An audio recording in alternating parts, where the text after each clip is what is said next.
کاش دہلیز محمد پہ بچھونا ہوتا۔ بسم اللہ الرحمن الرحیم۔ اللہم صلی علی سیدنا محمد وعلی آل سیدنا محمد وبارک وسلم وصلی علیہ۔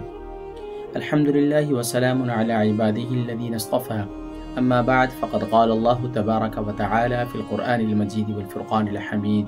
بسم اللہ الرحمن الرحیم۔ لقد كان لكم في رسول الله أسوة حسنة، صدق اللہ العظیم۔ محترم و محتشم ناظرین و سامعین، السلام علیکم ورحمۃ اللہ وبرکاتہ۔ آپ سب کو ماہ رمضان مبارک کی بابرکت ساعتیں مبارک ہوں۔ الحمدللہ ثم الحمدللہ، ہم سب کو وہ مہینہ نصیب ہو چکا ہے، سبحان اللہ، جس کے لیے پیارے کریم آقا علیہ الصلوۃ والسلام نے تعلیم فرمائی، اللہم بلغنا رمضان، یا اللہ ہمیں رمضان مبارک تک پہنچا دے، ہمیں رمضان مبارک نصیب فرما دے۔ الحمدللہ ثم الحمدللہ، اللہ تبارک و تعالی ہمیں اس میں خوب سے خوب تر عبادتیں کرنے کی توفیق نصیب فرمائے، اور اپنا محاسبہ نفس کرتے ہوئے اپنے اندر تبدیلی لانے کی توفیق نصیب فرمائے۔ ناظرین کرام، ماہ رمضان مبارک یہ ایک ٹریننگ کا مہینہ ہے، ایک تربیت کا مہینہ ہے۔ ہمارے اساتذہ یقین جانیے ماہ رمضان مبارک کے اندر مساجد کے اندر ایک خوبصورت انداز اختیار فرمایا کرتے تھے، اور کوشش کیا کرتے تھے کہ بہت سے لوگ ہیں جو رمضان مبارک کے علاوہ مساجد کے اندر تشریف نہیں لاتے، لیکن رمضان مبارک کے اندر باقاعدہ ماشاءاللہ نمازیوں کی تعداد تمام نمازوں میں الحمدللہ کثرت سے پائی جاتی ہے۔ تو اساتذہ کا یہ طریقہ تھا کہ وہ رمضان مبارک کے اندر خوب سے خوب تر تربیت کا اہتمام فرمایا کرتے تھے، اور ہماری بھی یہی تربیت کی کہ آپ حضرات بھی اسی سلسلے کو آگے جاری رکھیے گا۔ ناظرین کرام، اسی نقطے کو مد نظر رکھتے ہوئے الحمدللہ اس سلسلے کو آگے رکھا ہے۔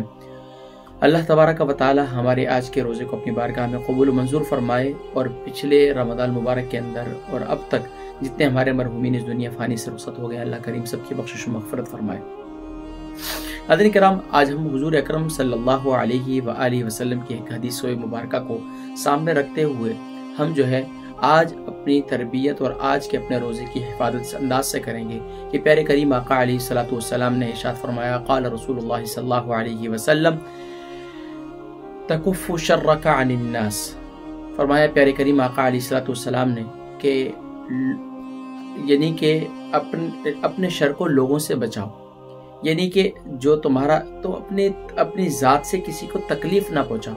اور ایک اور حدیث مبارکہ ہے جس میں اللہ کے نبی صلی اللہ علیہ وسلم نے ارشاد فرمایا کہ جو اپنے مومن بھائی کی تکلیف میں اس کی مدد کرے گا، اللہ تبارک و تعالی اس کی بھی مدد و نصرت فرمائیں گے، اس وقت مدد و نصرت فرمائیں گے جب وہ مشکل میں ہوگا۔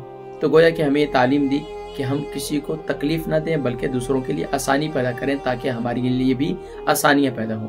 اور ایک اور حدیث مبارکہ میں اللہ کے نبی صلی اللہ علیہ وسلم نے ارشاد فرمایا، جو اپنے بھائی کی کسی تکلیف کو دور کرنے کے لیے ساتھ چلے گا، اللہ اکبر، اللہ تبارک و تعالی سبحان اللہ اسے سبحان اللہ کئی عرصے تک اعتکاف کا ثواب عطا فرمائیں گے۔ اللہ اکبر، یہاں تک کہ حدیث مبارکہ میں 10 سال کا بھی اعتکاف کا ذکر ہے۔ اللہ اکبر۔ تو ناظرین کرام، اور ایک دن کا اعتکاف، آقا علیہ السلام نے ارشاد فرمایا، ایک دن کا اعتکاف جہنم اور اس کے اور جہنم کے درمیان 2 خندقوں کا فاصلہ ہو جائے گا۔ اللہ اکبر، یعنی کہ بہت زیادہ۔ اللہ اکبر۔